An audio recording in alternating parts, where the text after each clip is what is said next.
This morning we will be interviewing Ernest Jr. Hague. His birth date is January 1st, 1922. He was in the Army in World War II.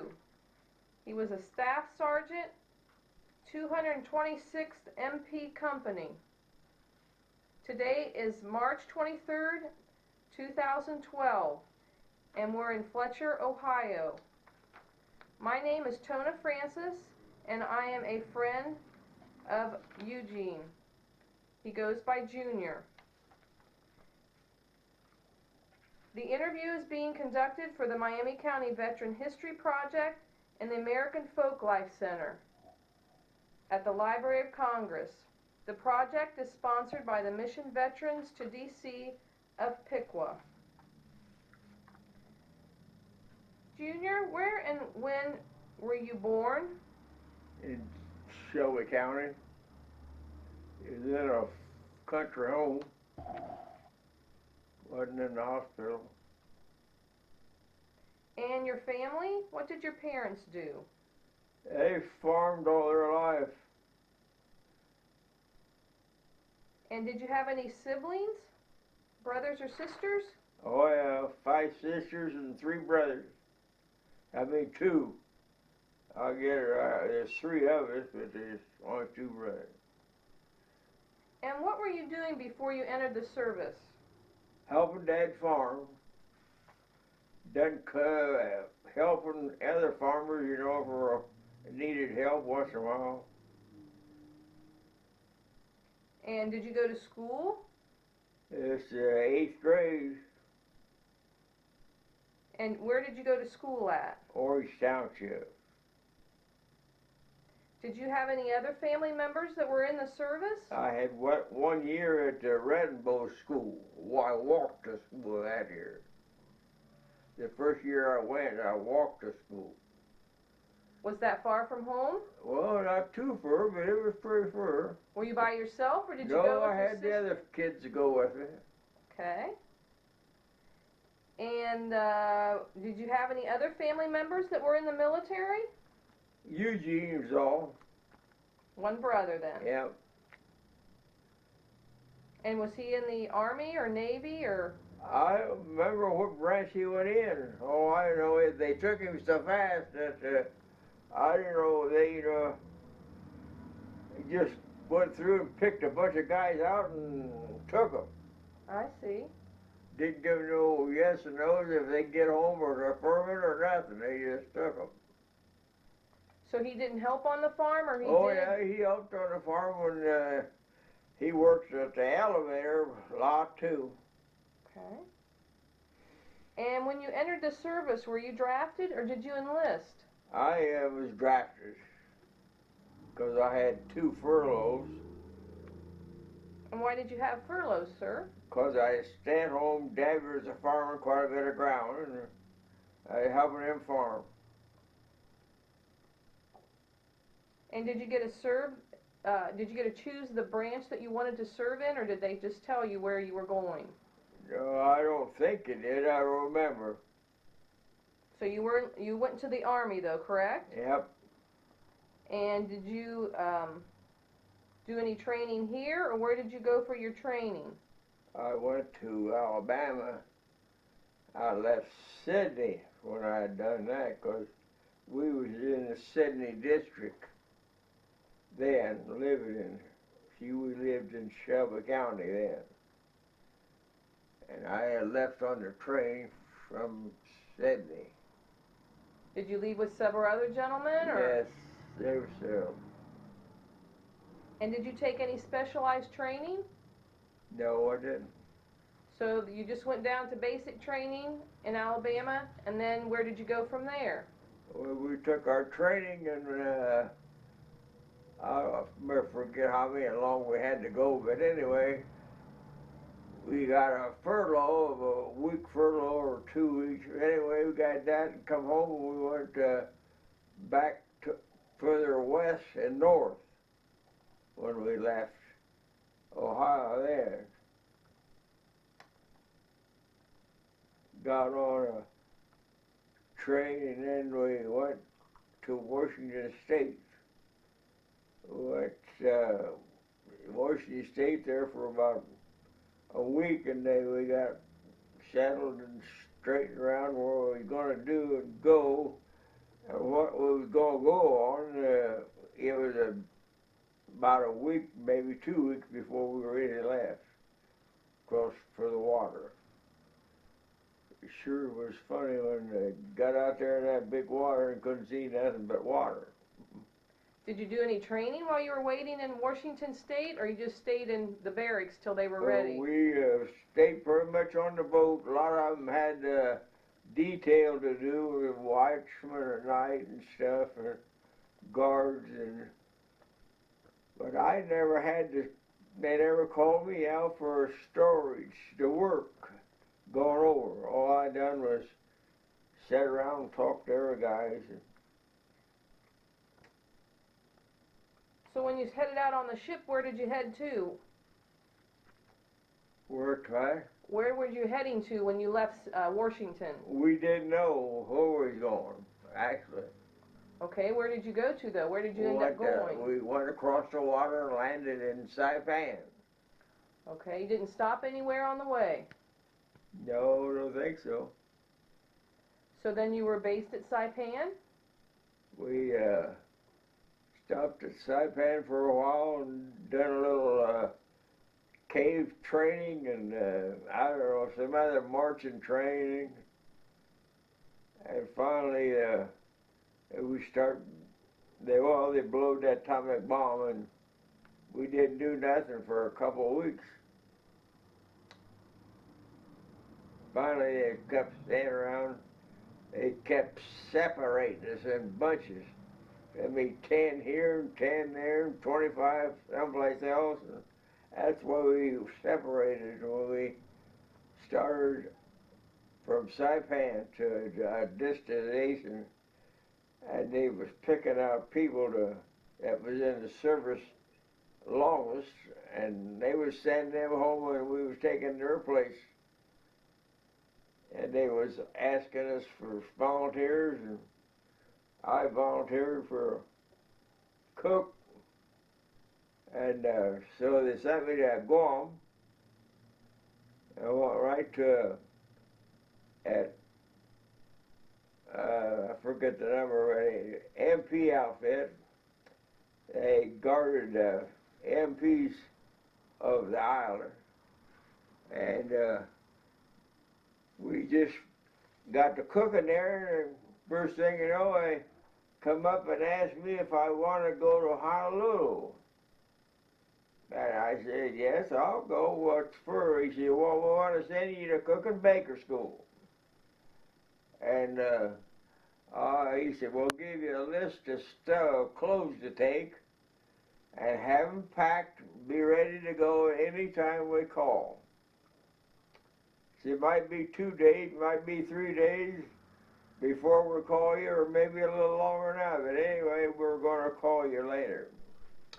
And I got called out about 3 days after they said we were going to go. They said I'd be back to my old outfit when I got out of school. We went to that school in for Hawaii. We went to a big building, it's a 5-story building, and there was other groups in there taking lessons. They had so many groups they had passed them, and they got another group and sent them through school. But anyway, we got on that school in that business and started our lessons. We went out to a Army airport, any branch of service. It was on the island that had the mess halls. We were sent to the mess hall. 1 or 2 of us was going to that mess hall and help cook that meal for the next day. And then we'd go back to our school. That day's work was over, and review of the stuff we learned that day. And so Well, next day we had to go back to another restaurant someplace or mess hall and do another job of cooking. Then we went back to school the next day and had review of what we done or what we learned. And they'd add a few other questions in with you. Oh, everybody was making a big deal out of it. I said, boy, I don't know how they got into that going to the school. We had the most fun of going from restaurant to mess hall, and it was different mess hall every day. And well, we had to go to that school and make so much work that day at that school, that mess hall, and we'd go back to where we slept in that building, and we'd have classes during that day. A few things going on were for us to do the next day. They was tell what we had to do for the next day. So did you do all 3 meals, breakfast, lunch, and supper then? yeah, we did at these mess halls. And we did maybe once in a while we got out of the supper, depending on how far we had to drive to get back to the outfit where we slept. And well, it's just like that till the end of our school lesson. They come up and had an exam just like you would in school.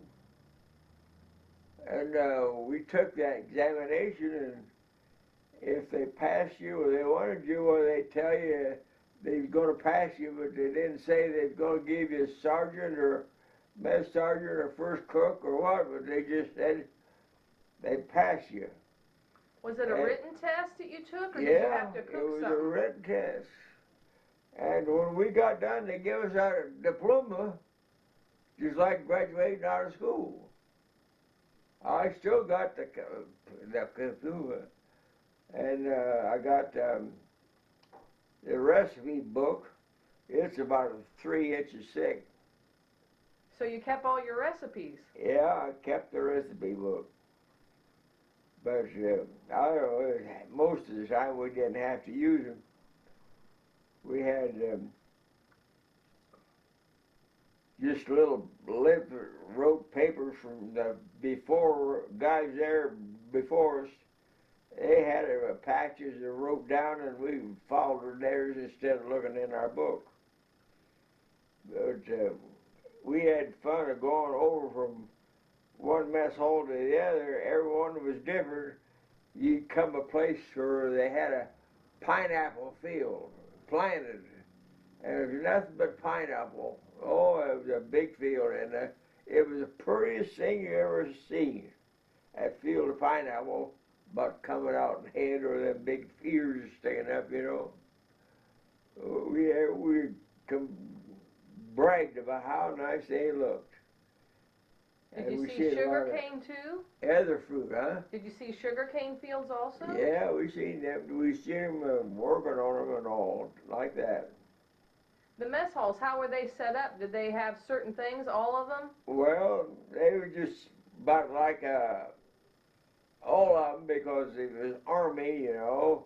Only difference would be one would be Air Force, and the other would be the Marines, and different kinds of Marines too, for as that goes. And same with the Air Force, there was different names of the mess halls, but we just kept going from mess hall to different mess halls. Every day we'd go to a different mess hall. And everything was there for you to prepare. You just had to make a meal. They told us what we had to do and what they wanted for dinner that day, and that's what we prepared.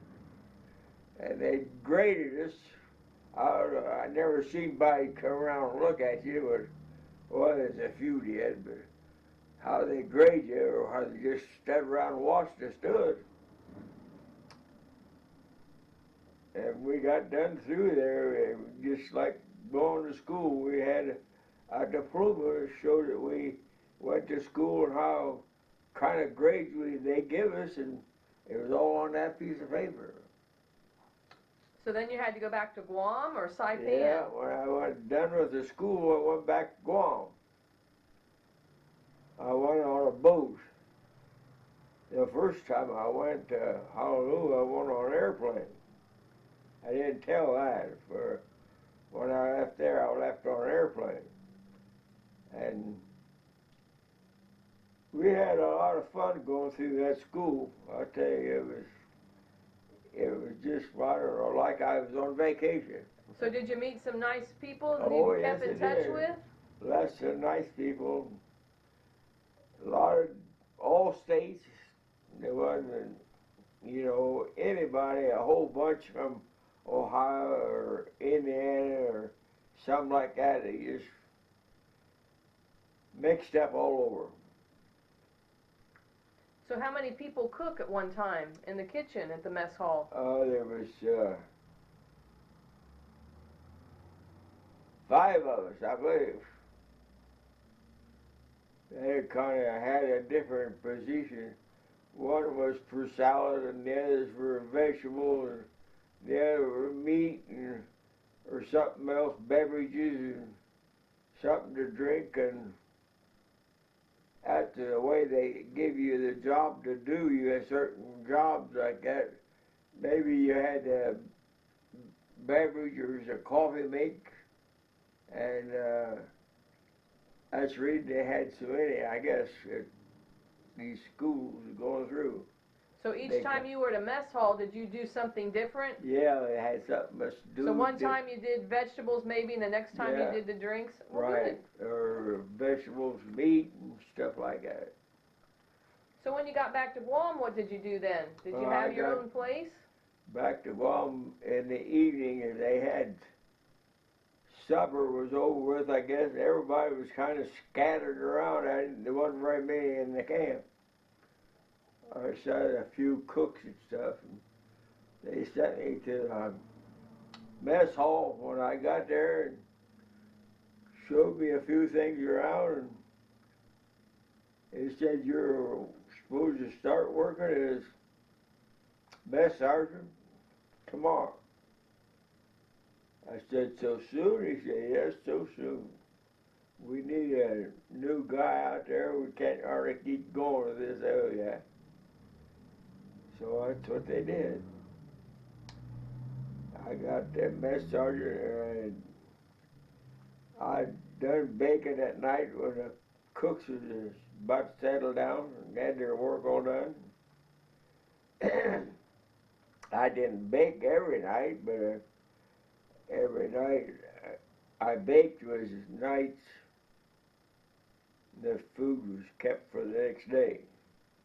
I had cakes and upside down cookies and cupcakes and stuff like that for their dinners, and I changed and mixed them all up. Never had the same thing ever twice, the same day.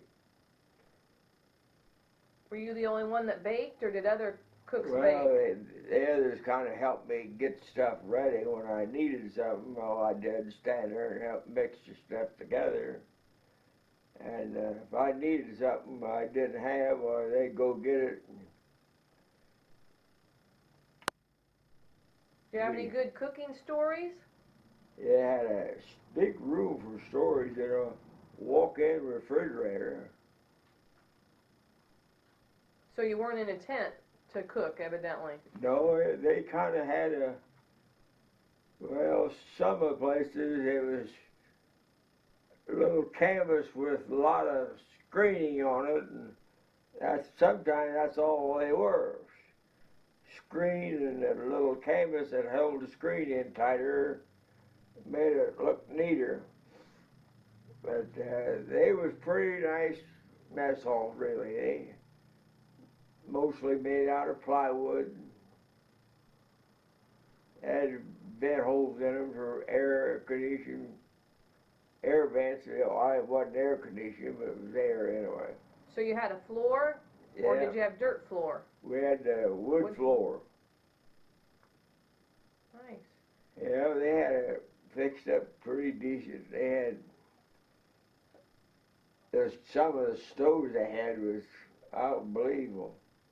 You wouldn't think you'd ever cook a meal on them, but they had some kind of a stove. If you just picked it up and moved it any place you wanted and put it in a big rack. You could put it up higher or lower, or put it any height you wanted, depending on what you was cooking. Yeah, it was gas. If they had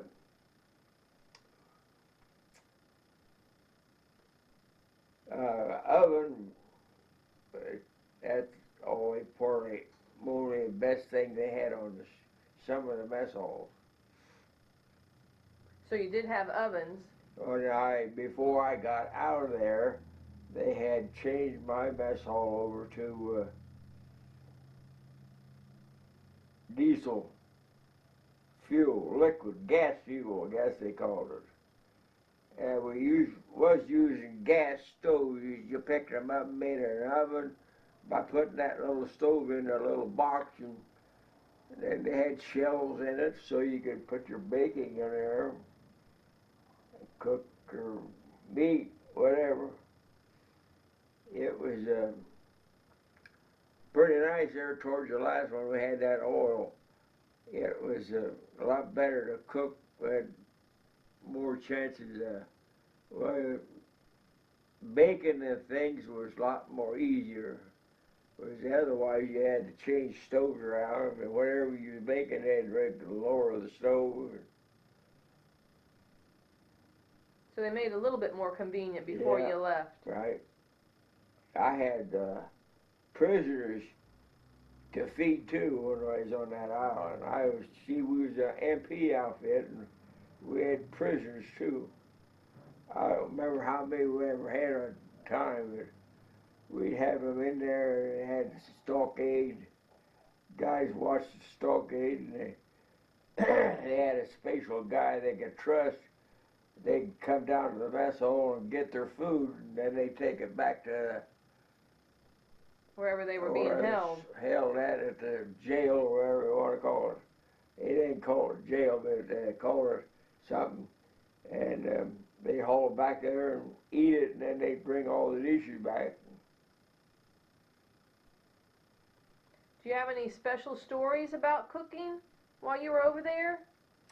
Oh, not really. I'm just on the pumpkin pie was the best storage we had, because the rest of them was kind of what they've already, have had. And what happened with the pumpkin pie? But they didn't have nothing of what they call a pumpkin pie, but they sure had a lot of fun over that. What happened with that? I had a hard time finding the spices that go in it, and finally got enough of it. I said, well, we'll try and stir up a batch and see how we come out. I stirred up a batch, and the cooks was on days that day. They kept saying, that ain't going to make no pumpkin pie. I said, yes, it will. That runny stuff? I said, yeah, that runny stuff.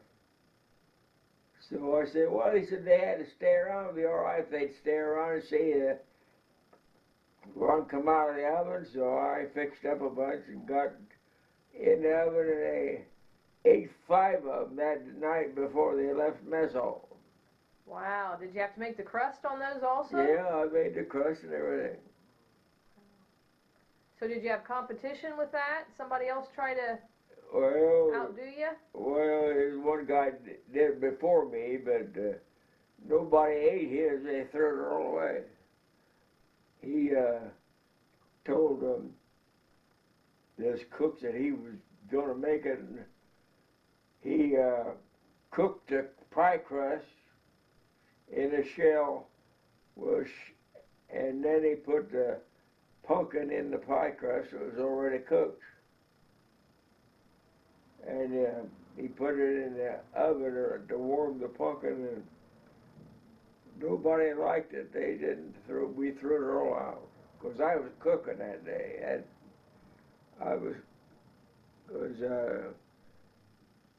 That was before I went to cook and baker school, when that sergeant made his and nobody liked it.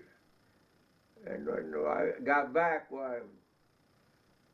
I told them I was going to make pumpkin pie. I seen there a lot of pumpkin in the storage room. They said, well, we tried that once and they had to throw it all out. I said, well, I'm going to try it. I don't hope we don't throw it out. That's what I did. I made that and they really enjoyed it. The lieutenants in the mess hall, captains, and all the officers was hollering, more pumpkin, more pumpkin. But I had a while wait to get the batter before I got it. To get all the ingredients. Did you ever make that in cooking school, the pumpkin pie, or no? No, I didn't have any of that pie. We seen it done, but I guess most of our, in the school there, when it comes to baking, why, we didn't do much of it. We just, well, it was kind of simple, and a lot of it was, and they figured we could do it without having extra schooling on it, I guess. So they didn't teach you how to bake at cooking school? No, we didn't. They didn't show us how to make cookies or nothing. We had to do that on our own. So you remembered that from home, from your mom? Yeah, I mixed that pumpkin pie up like Mom fixed it up. And they kept playing. They couldn't believe it was going to make pumpkin pie. But it was just like, well, soup, as they'll say. It was thick, runny. I put it in an uncooked pie crust and baked it, and they already had a time. Do you have any other stories about ham or anything from the service? No, that's the only school I had in outside. We done a lot of that training, though. Do you have a story about ham, though, that got spoiled? Or was that turkey? Well, that was when I went, they had a lot of turkey left over, and they had, where they picked the feathers out, they were really brown and dry, and I don't know. They didn't look fit to eat, really, the way they looked. Because none of the rest of the turkeys we had fed earlier was that way. And they come around checking everybody's turkey that they had at the mess halls, and the inspector says, are you sure that turkey's all right? I said, yeah, there's nothing matter with that turkey I got. Well, he said, that's funny. All the rest of them says it's no good. They throw theirs all out. And they done it because they didn't like to cook rooster turkeys.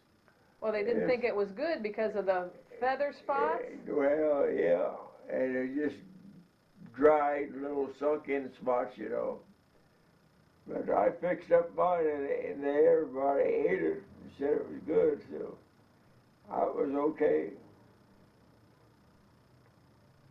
But that was tickled me as inspector, the food inspector on the island, was around to the mess halls, and he told all the other guys to throw their turkey away because it wasn't no good. And mine was good, and he said, I can't understand that. Your turkey came out of the same property the band and the rest of them came out of. It's just, you're going to feed yours? I said, yep, I'm going to feed it. He said, well, if you think it's okay, that's what the inspector said. If you think it's okay to feed, go ahead and use it. So I used mine, the rest of us got by with throwing theirs away. Did you have any, see any front line, witness any shootings or anything? No, I didn't. No. Just at the mess hall? Yeah.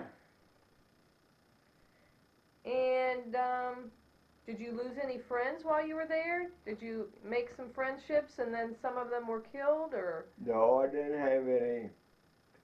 Yeah, war was pretty well over, and they was pretty well settled down enough that there was a few coming out of caves and what have you. but they come out surrender themselves up, and nobody ever got hurt. So anybody that you met at training camp, did they go all the way with you over to Guam, or did you split up? They went to Guam the first time over, and after we was there a while, they got separated. We just went every direction. I see. Have you ever stayed in touch with anybody from the service that you were in the service with? Any other cooks? No, I don't remember of any. So when did you get to come home then after cooking over there? I don't know how long it was. I show you were in from January 1945 to December of 1946. I remember. I know I had made a Christmas dinner, and it seemed like I was there long enough to make a second Christmas dinner, and they even made the Thanksgiving dinner. But all of that, I don't remember any more about that. I just remember serving it, and everybody was complaining there wasn't enough of it. Said they wanted more. There wasn't enough food to go around, evidently. I said I fixed all I had, and that was it. Well, I'm sure they didn't send you a lot of supplies since the war was over. No, they didn't. They just more or less sent us enough that we used every day. Like, I'd go get supplies, the food, all the meat, groceries, vegetables. I'd go to a marketplace on the island with my truck. I had a truck for that company to get my meals and stuff. I went every day and got a load of stuff and brought it home and put it in the freezer till it was used up that day. Well, see, I get it one day and we used it the next day. That way it was. Nothing spoiled that way. Yeah. Did you have any recreation or off-duty pursuits? We had there at the Baker School, was the only place I know we had much. They had a big swimming pool there. They had taped off. They had a regular, what they call it, a big, just like a, where they give out buttons and stars and all that kind of stuff. For, I can't remember what that was, but anyway, they had a big swimming pool. I went once, and I don't know how to swim, so I didn't enjoy it very much. But they had a big place there for them to swim. I had pictures of it, brought it home. I don't know where I got them at now, but we've had them out so many times. You looked at them, they're in a pile someplace where we can't find them. I see. So there was there volleyball and basketball and baseball? Yeah, there was that. Well, good. I show you got a victory medal and a good conduct medal. Still have those with you? I don't think I do. I don't know where I done with them. I see. And where did you go when you came home? Where did you end up coming to? I come where my parents lived. No, I mean when you came from Guam, did you come into California or Washington or Oregon? We come in, Washington's up here, California down here. Uh-huh. We come in that state there. California, okay. And did you get to stay there long, or? No, we didn't stay there over 1 day and a half. We stayed that long. We stayed long enough to, I went and got the supplies to put on the train, the food and stuff, and then I come back and put them in the storage boxes where I got on the train. And got that done, we left. So you had to cook on the train? Yeah, I was mess sergeant on the train. And did you have a whole car for cooking, or partial? Yeah, whole car. Of course, the other food we had was in another car, but what we cooked on was mostly where you served everybody and done the cooking. We got done the serving done on the train. We'd walk down the train, clear to the other end of it, tell them dinner was ready, and they make a line and go, and everybody followed her as they went. So they didn't sit down and eat, or they just went and picked up their food They and went went back? picked up and went back. I see.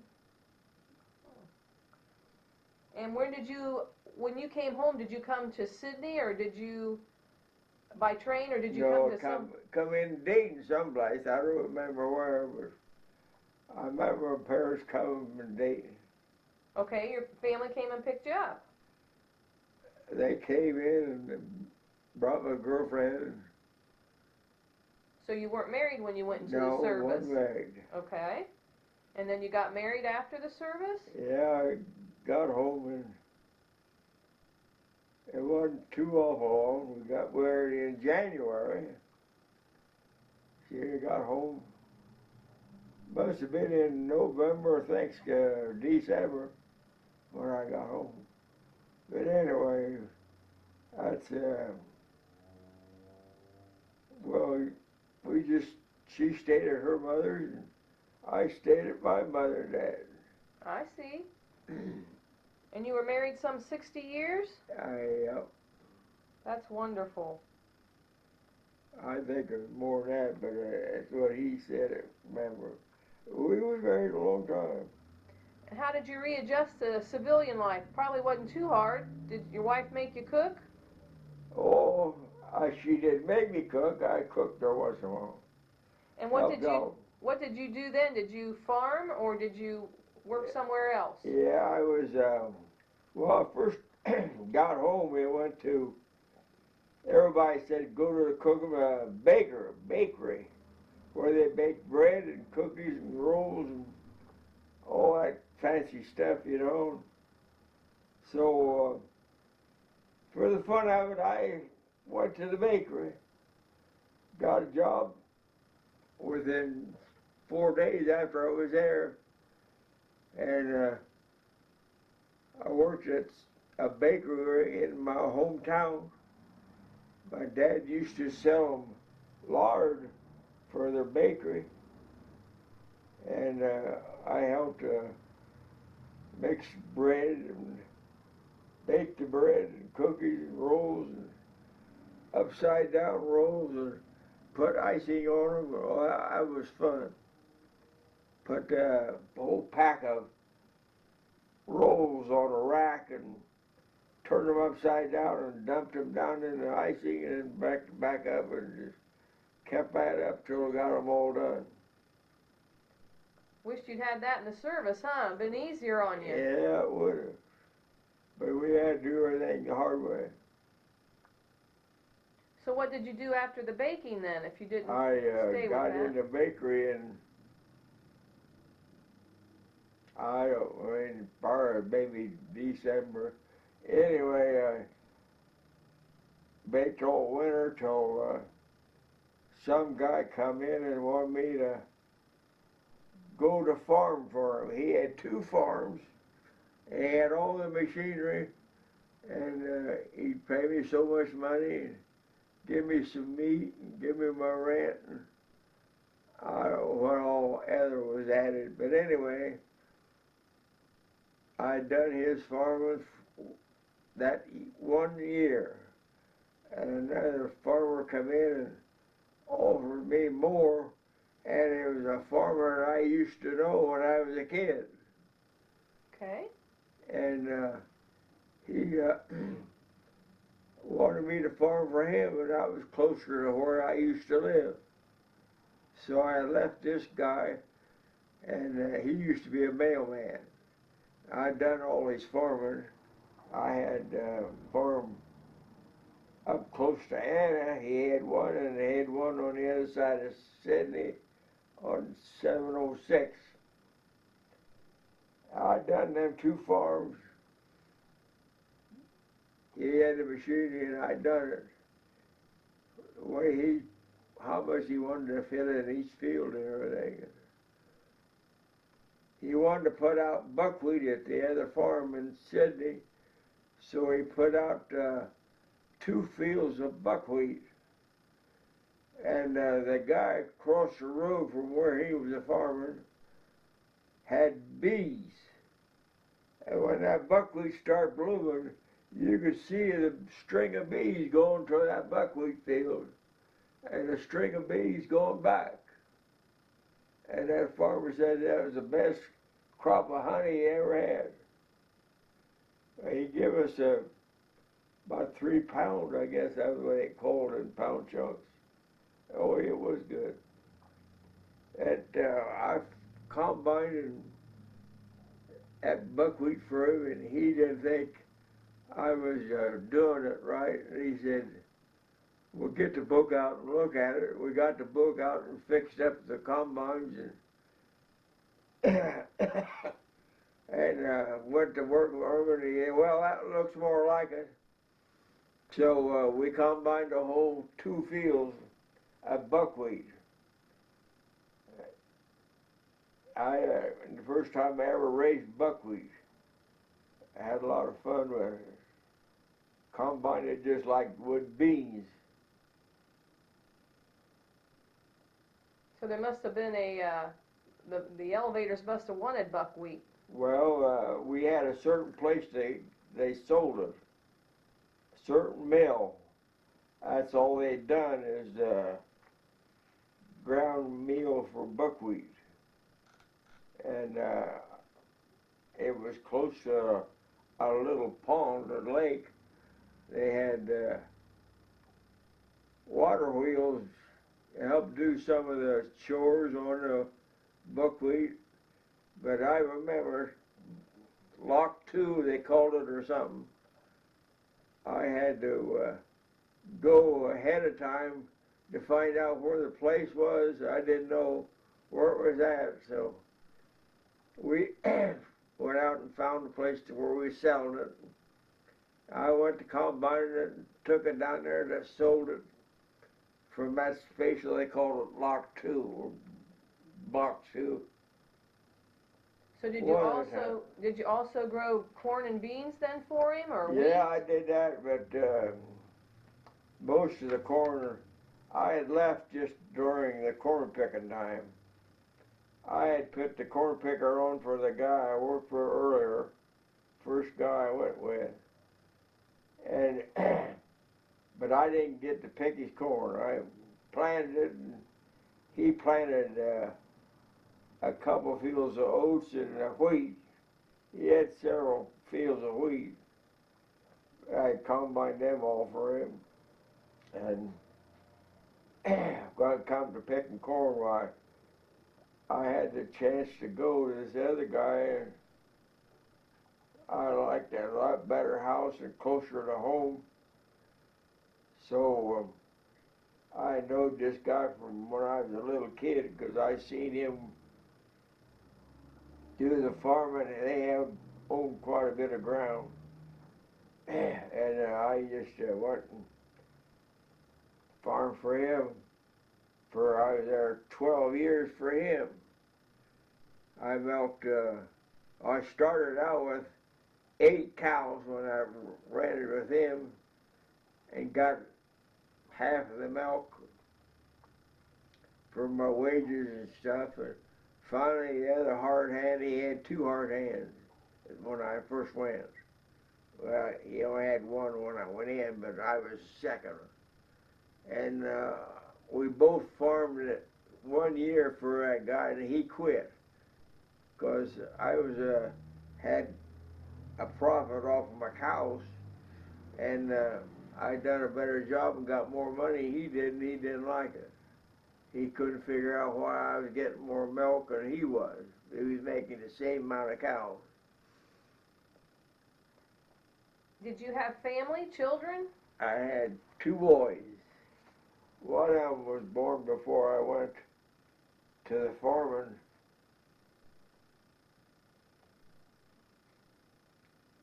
And one boy's 9 years difference in their ages. And did they help you farm? No, they didn't help me farm. I was helping. Boy, they'd come out and watch once in a while when I was doing any field there close to home. But they thought they wanted something different than farming, so that's what they took schooling of, I guess. Do you have any wartime experience? Do you think wartime experiences affected your life in any way? Well, in some ways, yes. Not too many, I don't think, but might have been more if I'd have been in service and seen action or something, but I didn't see none. And Did you think you have any life lessons that you learned from the military service? did I have any what? Life lessons? Well, I don't believe so. Think you learned to cook a little bit better and to bake maybe? Yeah, might have been. But I don't know, they got so used to me, they just knowed what I was going to make, I guess, from one time to the next, and they was all satisfied, except they wanted more pumpkin pie. I see. Well, that's good. That means you were a good cook. Well, Mr. Hague, I would like to thank you for your service, and I appreciate what you've done.